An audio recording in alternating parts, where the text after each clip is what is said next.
Hello दोस्तों, मेरा नाम है गौरव और स्वागत करता हूँ आप सभी का अपने यूट्यूब चैनल जीएसए क्लासेस में। यहाँ पे मैं सभी कॉम्पिटिटिव एग्ज़ाम से रिलेटेड जीके और जीएस का पोर्शन कवर करवाऊँगा। और यहाँ पे मैं भी सबसे पहले अपनी क्लासेस हिस्ट्री से स्टार्ट कर रहा हूँ, जहाँ पे मैं मिडाइवल हिस्ट्री को टारगेट करूँगा। और मिडाइवल हिस्ट्री में भी स्पेसिफिक सिंध प्रांत में, यानी जो सबसे पहला मुस्लिम आक्रमण करता था वो था मोहम्मद बिन कासिम, और मैं उसी के बारे में आपको फुल डिटेल में बताऊंगा। तो आइए शुरू करते हैं। तो भारत में सबसे पहले 712 से 1707 तक हम इस पूरे क्लास में पढ़ेंगे, जहाँ पे मुसलमान भारत में लूट करने एवं धर्म प्रचार करने के लिए आते। मतलब उस टाइम पर जो मुसलमानों का उद्देश्य था वो केवल एकमात्र एक तो अपने धर्म का प्रचार करना था और लूट मार करना था। तो भारत पर सबसे पहले जो मुस्लिम आक्रमण करता, जो हम इतिहास में पढ़ते हैं, तो सबसे पहला मुस्लिम आक्रमण करता था मोहम्मद बिन कासिम, जिसका जो इंडिया में टाइम रहा वो 712 से 714 ईस्वी तक रहा है। और उस टाइम पे जो मुस्लिम धर्म के संस्थापक थे वे कौन थे? वे पैगंबर मोहम्मद साहब माने जाते हैं। वह इनके उत्तराधिकारी को क्या कहते हैं? हम खलीफा कहते थे, क्योंकि जब मोहम्मद पैगंबर साहब की मृत्यु हुई थी तो उस समय के बाद एक गुरु पद स्टार्ट हो गया था। तो ये उस टाइम पे कहाँ पे रहते थे? ये उस टाइम पे बगदाद में रहा करते थे और इन्हें खलीफा कहा जाता था। तो ये धर्म गुरु थे। तो उनकी जो पहली राजधानी थी वो बगदाद थी, जो फ़िलहाल इराक़ में है। और इसे हम सैंधव काल में, यानी सिंधु काल में, हम इसे मेसोपोटामिया के नाम से भी जानते थे। तो उसी मेसोपोटामिया या फिर बगदाद का राजा कौन हुआ करता था? अल हजाज हुआ करता था। और वो उसका एक सेनापति होता था जिसका नाम था मोहम्मद बिन कासिम। तो जब बगदाद में खलीफा रहते थे तो अरब का शासक कौन था? अल हजाज। और उसका एक सेनापति था कौन? मोहम्मद बिन कासिम। तब उस समय ये क्या था? बगदाद। ये बगदाद कहाँ पे? ये है मुख्यतः जो मध्य एशिया वाले क्षेत्र से है ये। तो वहाँ से भारत में एंट्री करने का, प्रवेश करने का एक ही रास्ता था, क्योंकि भारत की जो भौगोलिक स्थिति है वो कुछ इस प्रकार है कि हम उत्तर भारत में क्या है, हम हिमालय पर्वत से घिरे हुए हैं।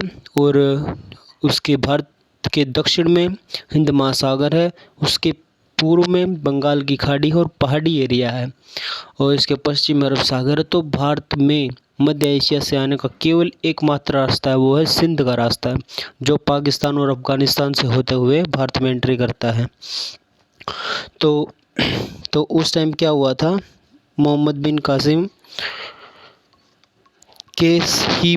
कासिम के टाइम पर ही भारत में, यानी सिंध में कौन शासक था? वो था देवल। उसकी राजधानी थी सिंध प्रांत की, और उसका एकमात्र हिंदू शासक था दाहिर एक हिंदू शासक था जो सिंध में राज करता था। किसके समकालीन था? वो था अल हजाज की, जो बगदाद का शासक था। ठीक है। तो उस समय अरबों का व्यापार भी सिंध के रास्ते हुआ करता था। तो दाहिर क्या था? दाहिर एक ब्राह्मण वंश का शासक था, परंतु वो एक काफ़ी अयोग्य शासक भी था। और तो उसके बाद जो वहाँ का राजकाज संभालते, राजकाज का मतलब जो उसके सैनिक थे वे ही व्यापारिक लूटपाट करते थे। तो क्या करते थे वे? तो एक बार अल हजाज का जहाज़ भी व्यापार करने के लिए सिंध से होते हुए अरब सागर की ओर जा रहा था। तो रास्ते में क्या हुआ? रास्ते में देवल जो राजधानी थी किसकी? सिंध की। और उसका राजा कौन था? उसका राजा था दाहिर। तो उसके सैनिकों ने उस जहाज़ पर अटैक कर दिया, और उसका जो सामान था और जो उनका अल हजाज के जहाज़ था उसकी लूट मार की खूब। और उससे क्या हुआ? अल हजाज को भारी आर्थिक हानि उठानी पड़ी। तो इससे बगदाद के खलीफाओं को भी इस बात की खबर पहुंची, तो वे इस बात से वे बुरा मान गए। तो उन्होंने क्या किया? उन्होंने देवल नरेश दाहिर को एक पत्र लिखा और उन्होंने कहा कि आपके सैनिकों ने हमारे जो तो बगदाद के खलीफाओं ने दाहिर को एक पत्र लिखा कि आपके सैनिकों ने हमारे क्षेत्र में हमारे जहाज़ों में लूटमार की है, तो अब बदले में हमारे उतनी ही आर्थिक हानि, हमारी आर्थिक क्षतिपूर्ति को पूरा कर दीजिए। लेकिन जो दाहिर था वो अभिमान में चोर था, क्योंकि सिंध उस समय एक काफ़ी प्रसिद्ध और एक हरा भरा क्षेत्र हुआ करता था, जहाँ पे खूब फसल होती थी। वो मतलब वो काफ़ी समृद्ध क्षेत्र था, तो दाहिर उस चीज़ से भी काफ़ी पॉपुलर था। तो उस समय क्या हुआ, उसने मना कर दिया घमंड में आकर। तो फिर अल हज्जाज ने कासिम को आदेश दिया कि जाओ तुम दाहिर की हत्या कर दो। तो दाहिर की तो जो सिंध प्रदेश पर किसका आक्रमण हुआ, सिंध प्रदेश पर आक्रमण हुआ मोहम्मद बिन कासिम का। तो मोहम्मद बिन कासिम ने दाहिर पर अटैक किया और उसको मार दिया। तो उस समय दाहिर की 2 बेटियां हुआ करती थी, एक थी सूर्या देवी, दूसरी थी निर्मल देवी। तो उनको अल हज्जाज के पास भेज दिया। किसने भेज दिया, उसको भेजा मोहम्मद बिन कासिम ने, क्योंकि उस समय अल हज्जाज के भी 2 पुत्र हुआ करते थे और उन्होंने सिंध पर कब्जा कर लिया। किसने, मोहम्मद बिन कासिम ने। तो और उसकी 2 बेटियों को बंदी बनाकर या फिर बंदी बनाकर ही उन्होंने उसको भेज दिया अल हज्जाज के पास और उनके पुत्रों से उनका विवाह हो गया। तो वहाँ पर तो अब इतिहास में कुछ क्वेश्चन पुट अप किए जाते हैं मोहम्मद बिन कासिम से। वो है कि प्रथम मुस्लिम शासक जिसने भारत पर आक्रमण किया वो कौन था, वो था मोहम्मद बिन कासिम। तो उसका उद्देश्य भी पूछ सकते हैं कि मोहम्मद बिन कासिम भारत में किस उद्देश्य से आया था। तो उसका उद्देश्य क्या था, उसका उद्देश्य था धर्म पर लूटमार करना और उसका अल हज्जाज का बदला लेना, या दूसरे फॉर्म में हम कह सकते हैं कि वो मुस्लिम धर्म का प्रचार करने भी आया था। तो अब उसने सिंध पर कब्जा कर लिया। सिंध पर कब्जा करने के बाद उसने यहाँ की जनता अर्थात सिंध की जनता से कहा, आह्वान किया, आदेश दिया कि आप या तो मुस्लिम धर्म अपना लीजिए या फिर जजिया कर देने को तैयार रहिए। तो फिर उसने ये कर किस से नहीं वसूला, ये भी क्वेश्चन पूछ लिया जाता। तो उसने ये किस से नहीं वसूला, हुए थे ब्राह्मण, विधवा, अपंग, ये इनको जजिया कर देना नहीं पड़ता था। तो कासिम ने भारत में प्रथम बार स्वर्ण के सिक्के चलाए, यानी सोने के सिक्के चलाए, और उन सिक्कों को क्या कहा जाता है, दिरहम सिक्के। भारत में सबसे पहले सोने सिक्के चलाने वाला जो शासक थे। अब ये कुछ और इम्पोर्टेंट क्वेश्चन है कि भारत में सबसे पहले पूछा है सोने के सिक्के चलाने वाले तो वे थे हिंद यूनानी शासक। फिर अगला क्वेश्चन आता है कि भारत में सबसे पहले प्योर सोने के सिक्के किसने चलवाए, वो था कुषाण शासक कनिष्क, जिसका टाइम पीरियड लगभग 78 ईस्वी के आसपास है। और इसके साथ एक और महत्वपूर्ण क्वेश्चन बनता है कि भारत में सबसे पहले सोने के सिक्के किस यूरोपियों ने कौन लाए थे, या किन यूरोपियों ने भारत में सोने के सिक्के चलाए थे, वे थे डच। तो उसके बाद आगे बढ़ते हैं। भारत पर अटैक करने वाले हर मुस्लिम सफल रहे। इसका कारण क्या था, क्योंकि हम न तो एक थे, ये तो आज के समय भी देखा जा सकता है कि भारत में यूनिटी बहुत ही कम है।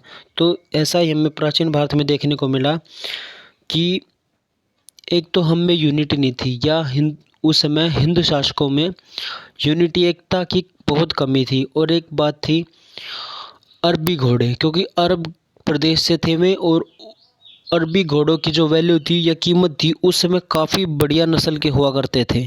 भारत में अरबी घोड़ों की शुरुआत भी किसने की थी, वो थे मोहम्मद बिन कासिम ने। और इसके साथ भारत में खजूर की खेती व ऊँट पालने का जो शुरुआत की थी वो किसने की थी, वो भी मोहम्मद बिन कासिम ने ही की थी। तो भारत में जो मानसून जिसे हम मौसम कहते हैं, वो मानसून वो भी एक अरबी शब्द है जो हमारे पास अरबी भाषी व्यक्ति यानी जो मोहम्मद बिन कासिम के समय से आए थे वे ही इस शब्द को लेकर भारत में आए थे। भारत में एटलस यानी मानचित्रावली, इसको भी लाने का श्रेय सबसे पहले अरबी लोगों को जाता है। और अरब वासियों ने, अगला पॉइंट है, अरब वासियों ने हमारी पुस्तकों को, जो उस समय हमारी हिंदी तो नहीं थी, संस्कृत भाषा और कुछ प्राकृत भाषा, ये जैन समय में काफ़ी मतलब प्रचलन में आई थी। लेकिन उस समय जो मुख्य भाषा थी वो संस्कृत ही थी। तो मुख्यतः संस्कृत भाषा से उस समय कुछ पुस्तक लिखी हुई थी इतिहास में, जैसे चरक संहिता, पंचतंत्र। तो इनका अरब वासियों ने अपनी भाषा यानी अरबी भाषा में ट्रांसलेट कर लिया था उनको। और जैसे पंचतंत्र का भी कई बार पूछ लिया जाता है कि पंचतंत्र का ट्रांसलेट करके अनुवाद करके उसका अरबी नाम क्या रखा, उसका अरबी नाम रखा गया था कालीला वादिमना। कालीला वादिमना, कालीला वादिमना, ये नाम था पंचतंत्र का। अब ये भी पूछा जा सकता है कि चरक संहिता जो थी वो किसने लिखी थी, वो लिखी थी चरक ने। और जो चरक कौन थे, वे थे कनिष्क। कुछ मैंने बताया कि कुषाण वंश का शासक था, एक प्रसिद्ध शासक रहा है कनिष्क, उसी का एक राजवैद्य था चरक। और जो पंचतंत्र, पंचतंत्र के वास्तव में रचयिता कौन है, वे हैं विष्णु शर्मा। जो पंचतंत्र वो क्या है, गुप्त काल में रचित एक प्रसिद्ध पुस्तक है। और कासिम को मरवाने में, अब उसके एंड की ओर बात करते हैं कि कासिम को डेथ कैसे हुई। कासिम की मृत्यु करवाने में जो योगदान दिया था वो दाहिर की ही दो जो बेटियां थी, जिसको कासिम ने अल हजाज के पास भेज दिया था। उन्होंने अपने पिता की मृत्यु का बदला लेने के लिए कासिम को मरवाना जरूरी समझा और उन्होंने साजिश रची। उस साजिश के तहत उन्होंने अल हजाज के कान भरे और कहा कि कासिम ने हमारे साथ पहले ही बदसलूकी की गई है, या उन्होंने हमारे साथ बदसलूकी की है, जिसके तहत उन्होंने अल हजाज को भड़का दिया मोहम्मद बिन कासिम के। तो अल हजाज ने कासिम को फरमान जारी किया कि वो शीघ्र ही वापस आए और उनसे मिले। तो उसके बाद क्या हुआ कि जो कासिम था वो वापस चल दिया, और वापस चलकर वहाँ पर अल हजाज ने उसको मृत्यु दंड दिया, और इस प्रकार मोहम्मद बिन कासिम की मृत्यु हो गई। और इसी के साथ हमारी पहली क्लास की समाप्ति होती है। धन्यवाद। अगर आपको वीडियो पसंद आए तो प्लीज़ कमेंट करके मुझे आगे बताते रहिए कि मैं आगे वीडियो बनाऊं। और मेरी ये फर्स्ट टाइम वीडियो है, तो मैं चाहता हूं कि मेरे पास जो भी नॉलेज है आप तक उसको शेयर करूं। तो please support me and thanks a lot. Have a good day. Bye.